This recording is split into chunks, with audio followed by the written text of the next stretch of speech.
Pursuit of Contentment. If I was to ask you tonight, on a scale of 1 to 10, how contented are you?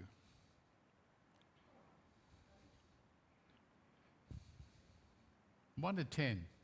10 being the highest contentment stage you can reach, perfection. Where are you on the scale? 9, 9.5, 8, 1.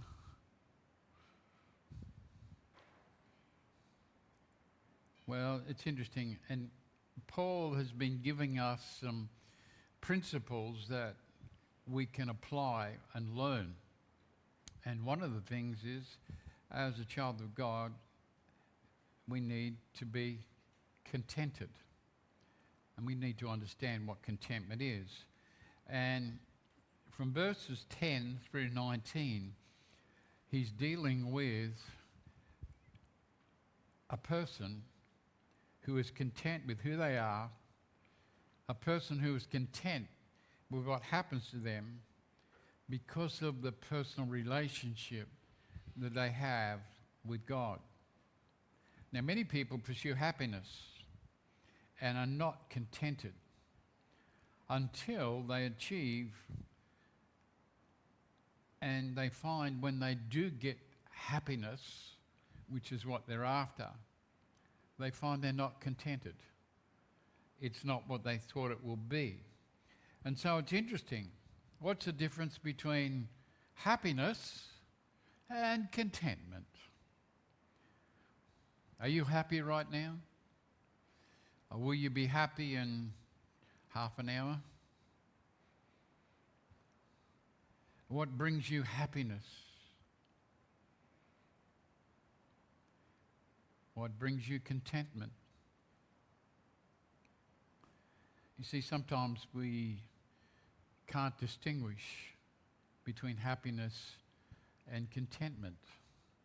The world says, be happy.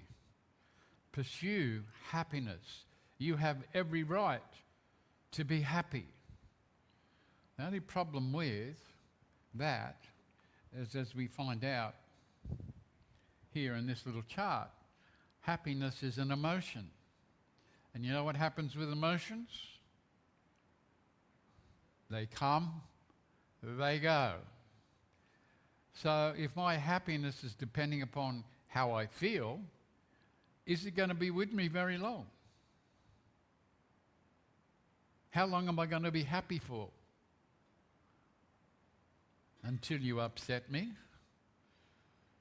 or till somebody upsets me, then I will be very unhappy. Where satisfaction or contentment is based upon something within us. And as some definitions, contentment is a state of being that many people aspire to want to achieve. It goes beyond momentary happiness or fleeting pleasures, and it delves into the realm of sustained satisfaction and inner peace. So contentment, we could say, is a state of mind that arises when one feels a deep sense of satisfaction and peace with their current circumstances, whatever they are, and with themselves. It's not about striving for perfection. It's not chasing external conditions or validations, but rather it's embracing and appreciating what is already there.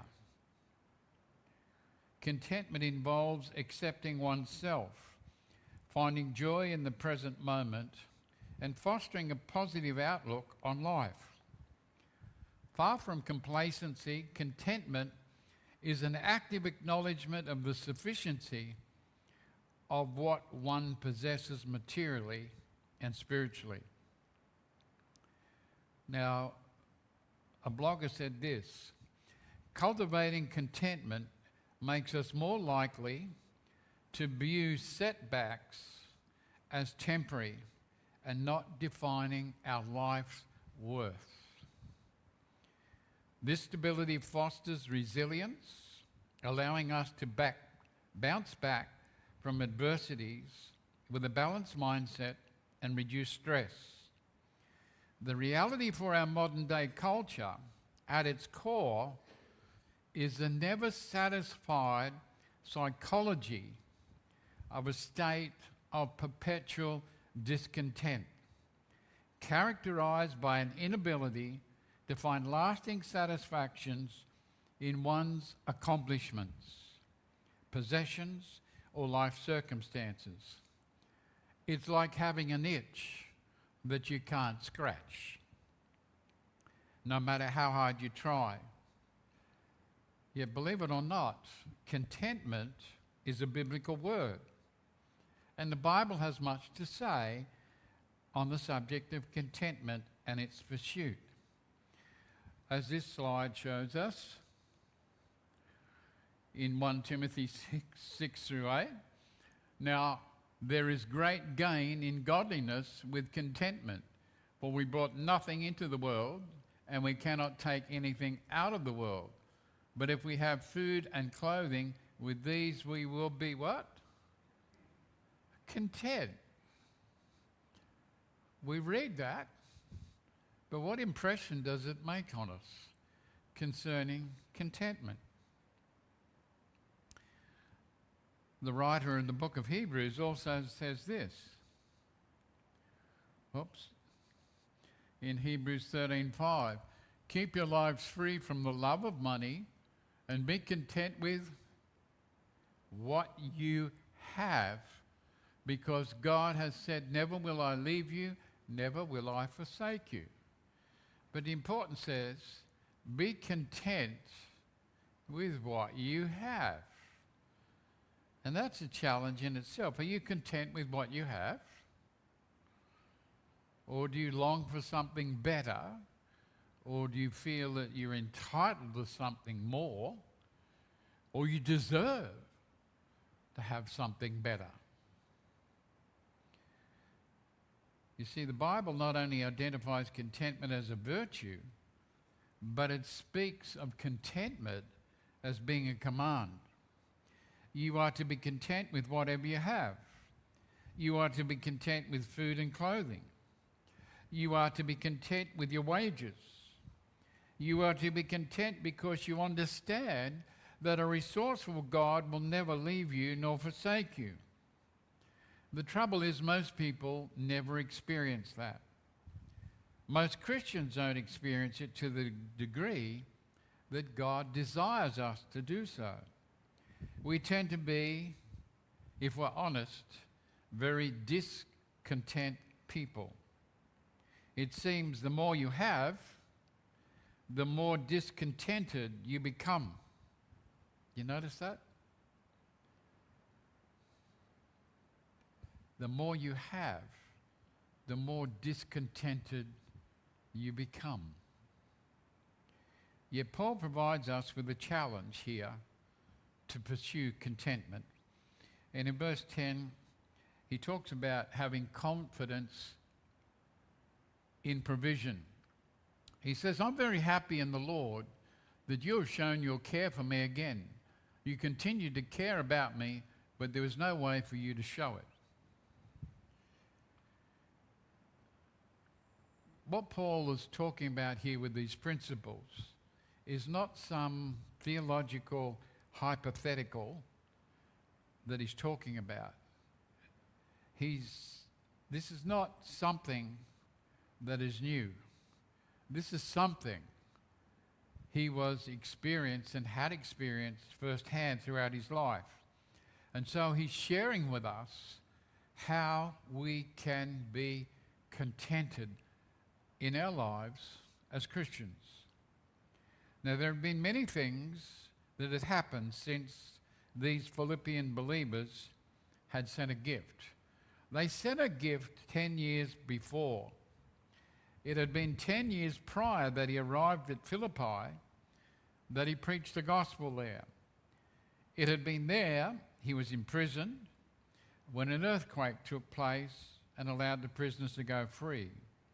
It had been there but he led the jailer and his household to Christ. Then he moved on to different places, spreading the gospel. 10 years since they had sent him a gift of support. Now, Paul's not making a big deal out of it. He understands they didn't have the opportunity at the time to support him because of different reasons that haven't been made clear in our text. Note he never accused them of having a lack of concern for him, nor had they become indifferent to him and what was happening. The opportunity hadn't come for them to send further support to him. But he did rejoice when Epaphroditus appeared on the scene 10 years later with a gift from them. It seems they had revived their concern and they had more means to be able to support him after 10 years. Now, you might be thinking to yourself, well, Pastor, what is the point that Paul is trying to make here? It would have been normal for him to think that these believers had given up on supporting him. If you hadn't received a gift for 10 years, what would you think? Are they interested? Have they abandoned me? Have they forgotten me? He could have been frustrated by their lack of attention to his situation.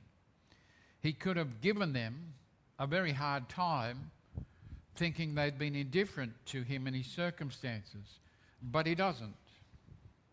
Now, how could Paul be so content under the circumstances? And yet the reason he's saying here is he had every confidence in the Lord to meet and provide for all his needs throughout his life, no matter what circumstances he found himself in, no matter what places he found himself in, and no matter the people that surrounded him. He had learned the secret to be content. Now, it doesn't say he automatically, someone waved a magic wand and bang, he's content. No, he says, I have learned throughout my life to be content, to be satisfied that the Lord will provide for me. He knew that he could go without while he waited on the Lord and be satisfied that the Lord would meet his needs because he was in the Lord's hands. And he understood that when the right time came, it was because God allowed it and what he needed would be there for him. So he understood God's provision. He didn't suffer from anxiety attacks because he was trying to work out how he was going to survive. He didn't go about bullying or badgering people to provide for him. Now that's different for us. How many times do we suffer with anxiety when we're in circumstances that we can't control? I think we can all put our hand up and say, yeah, I let the circumstances dictate me. And, you know, I got full of worry and I was full of anxiety. I didn't know how ends were going to meet. I didn't know what I was going to do. But I trusted the Lord. And you know what? He came through. He delivered like he said he would. He never leaves me. He never forsakes me. But Paul knew that when the time was right, God would take care of those needs and provide for his circumstances. It wasn't a problem for his God. His God was big enough. He patiently waited on the Lord because he knew, you know, I'm not in control of everything that I'm going to experience in my life, but I know someone who is. And he's in control. So whatever I'm experiencing, it's not going to be a problem for God. And because it wasn't a problem with his God, he was content or satisfied with whatever situation he was in or whatever situation he faced. Now, I wonder how many of us can say that. You know, when things get tough and they encircle us, that I can be satisfied. You know, God's got this. I just need to trust him.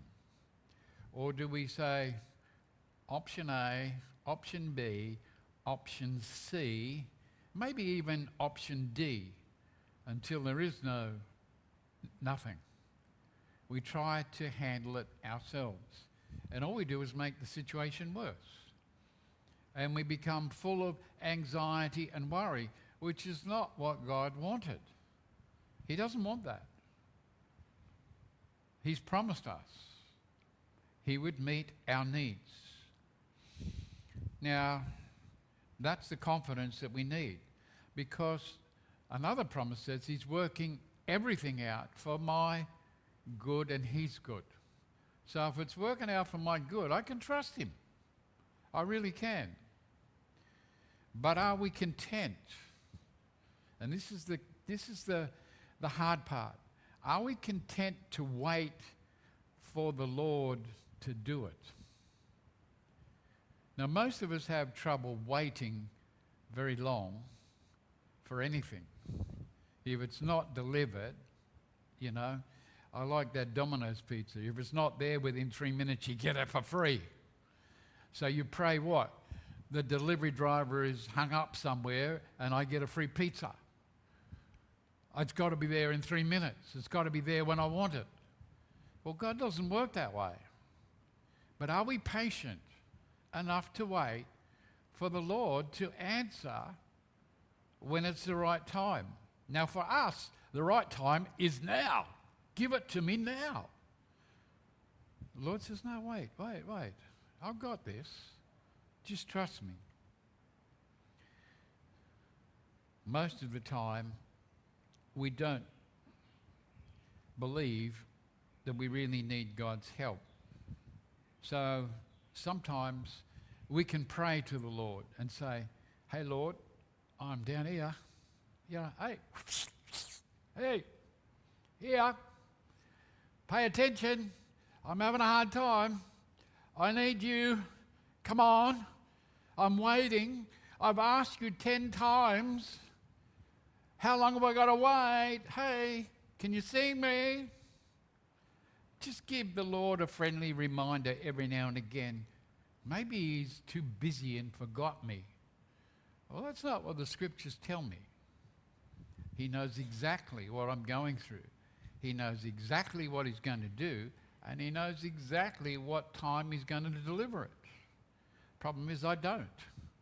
And that's where trust comes. That's where confidence comes. Now, Paul's maturity is showing in confidence in the Lord because he didn't allow himself to become frustrated by the lack of support.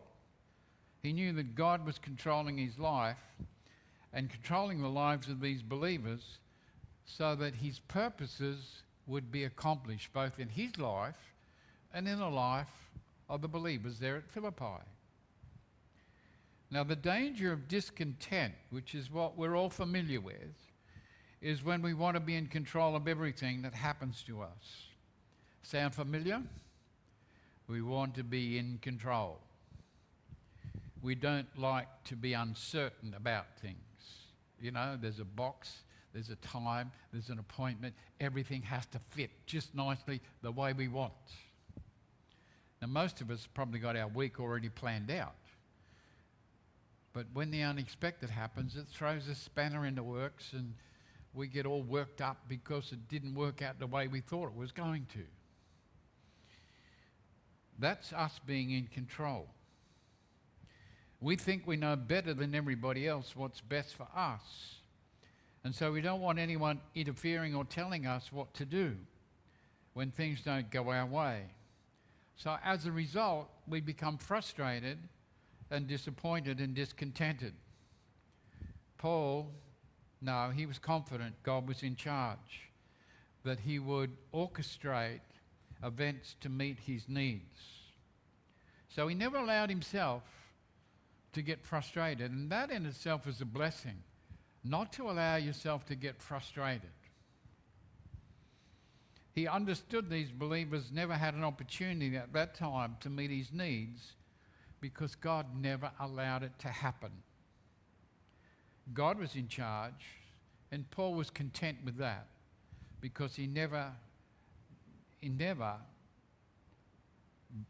disbelieved that things were not going to work out for his good.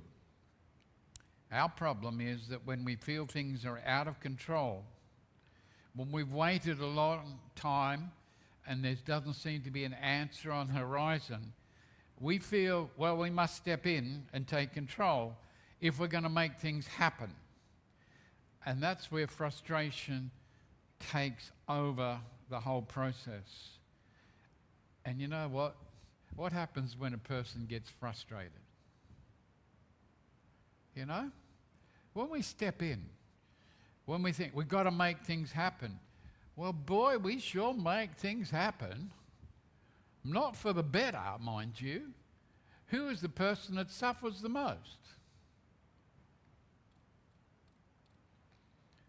The more frustrated I become, the more discontented I become because it's not working out and I can't do anything about it. So I pay a price. You work as hard as you can to become content because God is in control of the results. Paul says that's contentment. Paul had it. And it shows up time and time again in his life. He knew that the God whom he loved was orchestrating the events in his life. These were not accidental events that were happening. They were orchestrated by God for a purpose, for his good. And that's saying something. Now we have the contented perspective. I'm not telling you this because I need anything. I've learned to be satisfied with the things I have and with everything that happens. Now the reality for most people is we find it difficult to admit that it doesn't take us long to be discontented with people or our circumstances before we start complaining about how we deserve better than what we have, or that we don't deserve to be in the situations we find ourselves. And I think most of us have experienced that even sometimes this week, that we become discontented with our circumstances and the people that we've encountered. Yet here is Paul saying, I have learned to be content with everything that happens in my life because I'm connected with God. It didn't matter to him whether he had very little, except for the basic necessities of life. He was satisfied no matter what happened. And that's a difficult concept for us to embrace because that doesn't satisfy who we think we are and what we deserve from life.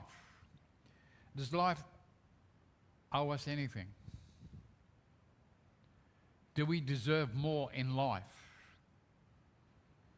Now, if we're honest, we think, I deserve to be in a better position than I'm in. I deserve to have this. And why can't I have what that person's got? Why should I be singled out? Why should I miss out?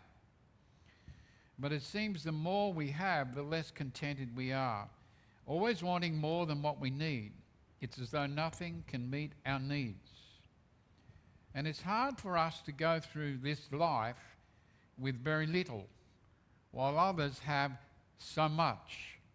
And nothing seems to satisfy us until we have what we want, only to find when we get what we want, it isn't enough. We want more.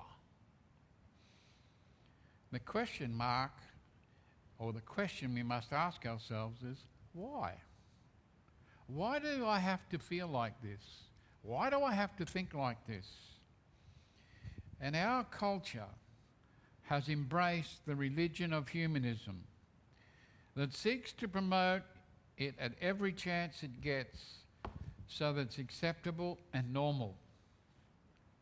Now, what do I mean by that? The main teaching of humanism is since there's no such thing as God, then all that is left is man. So if there is no God, there's only me, then it stands to reason that man needs to be satisfied throughout his life. He's entitled to be content with whatever he wants. And so all his life, man seeks to meet his needs or his perceived needs. The problem for man is where and how does he find out what his needs are? In other words, what are my needs? What do I really need?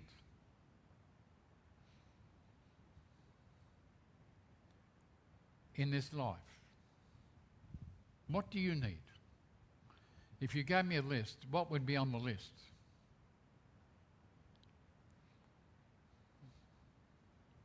New house, new car, new furniture, new job, better pay, better conditions. Would that be on top of the list? Would that make me content? You see, human needs, it doesn't give us an answer. Because as a human being, we're not satisfied with food or clothing. We don't believe that's enough. Nor is shelter or money in the bank. Nor is a job that pays the bill. So what will bring contentment? Will it be people? Will it be possessions? Will it be power or position? So where does a man stop to find out what his needs are? Yet we look at Paul, and what Paul is saying is, I really don't have any needs that are not being met. I mean, maybe they're not being met the way that I would like them to be, but nonetheless, I have no need of anything. I'm satisfied with my life and everything I have. In 1 Corinthians 9, Paul makes the point that he has a right to make a living by preaching the gospel as being supported by different churches. And he points out, look, soldiers are paid to fight wars, farmers earn a living from the land, so why shouldn't preachers be supported when they preach? And Paul says, I have a right to do this, but I'm not going to charge you for my services. I choose to work with my own hands because I do not want you questioning my motives, saying that I'm only in it for the money. So I choose to work instead. That was Paul's choice. He had every right to expect those he ministered to support him. But he said, look, I'm not going to beg, or I'm not going to demand that you pay me for my services. I'll work with my own hands. I don't want to be a burden to the churches or to you. So I'll work. And he worked as a tent maker to provide for himself. In 1 Thessalonians 2:9, brothers and sisters, I know you remember our hard work and difficulties. We worked night and day so we would not be a burden to any of you while we preach the good news to you. Rather than be a burden to you, I'm content with everything I have, but I rejoice when I receive a gift from you, not because I was hanging out for it, but because you thought about me and my needs. Paul was reluctant to ask for money, knowing how people's minds thought, and having to contend with false preachers who went from place to place offering their service for money. Paul was confident that God would meet his needs and was never reliant on people meeting his needs or questioning his motives. Now Paul says, I learned this. It doesn't say whether it was the hard way or the easy way. Now, if I ask you, in your life, what sort of a learner are you? Do you do things the hard way or the easy way?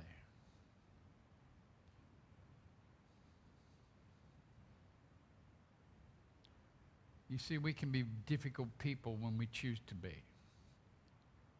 You know, someone tells us, gives us some advice, and we just ignore it and say, no, I'm not doing that. And we know it's good advice, and we know we should do it, but we're not going to tell them that they're right. We go about doing it ourselves. But Paul says, I have learned to be content with whatever I have, in whatever situation I find myself. He says, I have no needs that are not being met. He isn't saying there weren't any difficult times. He's not saying there weren't uncertain times. He's not saying there's no hard circumstances. He's saying, I am content with everything I have. I will not allow myself to be upset or discontented by these things. Now, compare that to this. Most of us have a ball and chain discontented around our feet, because what we see in our society or culture today is exactly the opposite. People are not content to live with what they have.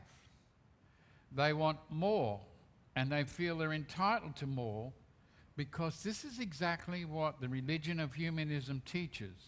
Man is the pinnacle of all there is, so his needs must be met. Our modern social media platforms, our TVs, our radios, all promote advertising to get us to do what? Now it's getting close to tea, to the evening meal if you haven't had it.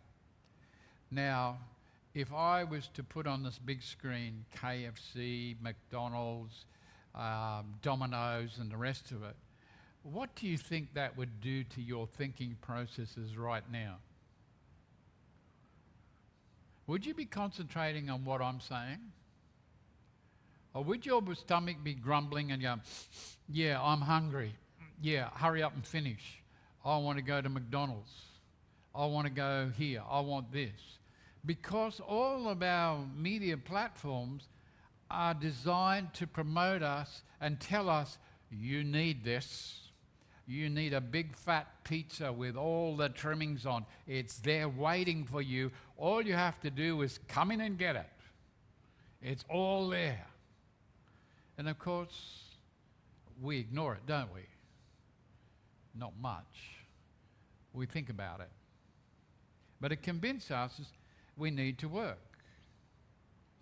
Now, people are not content with what they have. Scriptures tell us food, water, and shelter. Something to keep us warm. Not good enough anymore. We want something more than food and shelter and something to keep us warm. We're being told you deserve better than what you've got. And there's no reason why you should deny yourself any of these things. Go for it. And yet people today have a hard time between distinguishing between a want and a need. It seems today everything is a need. So who defines what a need is, and where does that need stop? Society often dictates what a need is because it believes its purpose here on earth is to get all of our needs met. And it's no different in Christian circles and thinking. To keep up with the world, it introduces a health, wealth, and prosperity gospel, which promotes the idea that God doesn't want his people to be poor. He wants them to be rich, to be free, to enjoy life to the fullest. And the reason we don't have it is because we fail to name and claim it. Sound familiar? All it does is cause confusion and discontent in the church and in life.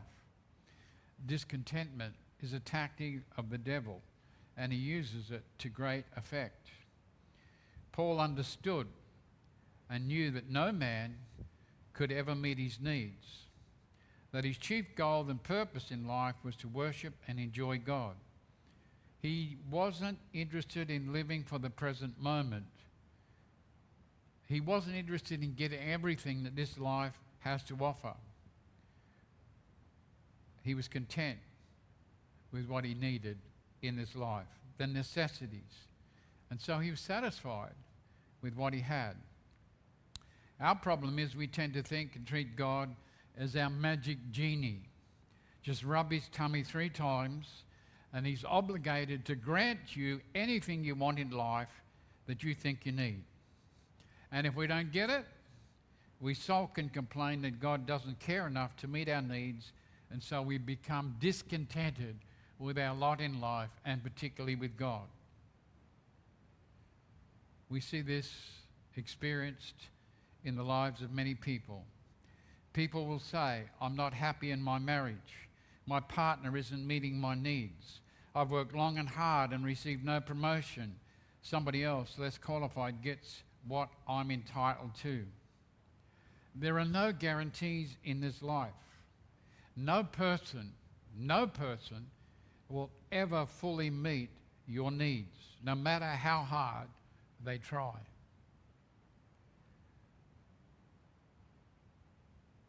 That is our right to demand people satisfy our needs so that we're happy and feel fulfilled. You see, your husband, your wife can never fully satisfy your needs. No personal life can. We were not made that way. Only God can satisfy our needs completely. So your husband, your wife, your children will never fully satisfy your demands. And so what happens is, well, he or she is not meeting my needs, so what do I do? What does the world tell me what to do? Get rid of them and get a new one. You know, recycle the old, get rid of the old, just get a brand new one, and guess what? You start all over again, and you find, hey, this person's not satisfying my needs. He's not meeting my needs. She's not meeting my needs. And you go through the cycle again and again and again. Doesn't work. And our society says, you look after yourself because no one else will. Pamper yourself. You deserve it. Go for it. Really. Paul's saying, I'm happy with what I have, be it great or small, because all I need is God. He alone provides me with contentment and fulfillment in my life because he knows what I need and when I need it, and he delivers it. So his confidence was in God, who was in control of every aspect of his life. And he was used to those circumstances being in his life. Whether they were good, whether they were bad, he didn't worry about it. He didn't try to control them. He was trusting God to provide for his wants and wasn't interested in what the world defined as his wants. And we can learn an awful lot from Paul. And once again, we haven't finished on verse 12. We'll have to pick that up next week. But that's a challenge of contentment. And it's very relevant for us today. How contented are we? What gives us contentment? Are we mistaking it for my own personal happiness? Well, my personal happiness can change like my moods any time. Same as your moods. That's not going to bring contentment, particularly when difficult times come. It's our relationship with the Lord. How real is it? Are we really connected, or is it just words? We'll soon find out, because the circumstances come, whether we want them or not. What are we going to do with them? So as we close, we're going to stand and sing just the first verse and chorus of 301. I am resolved no longer to linger, charmed by the world's delight.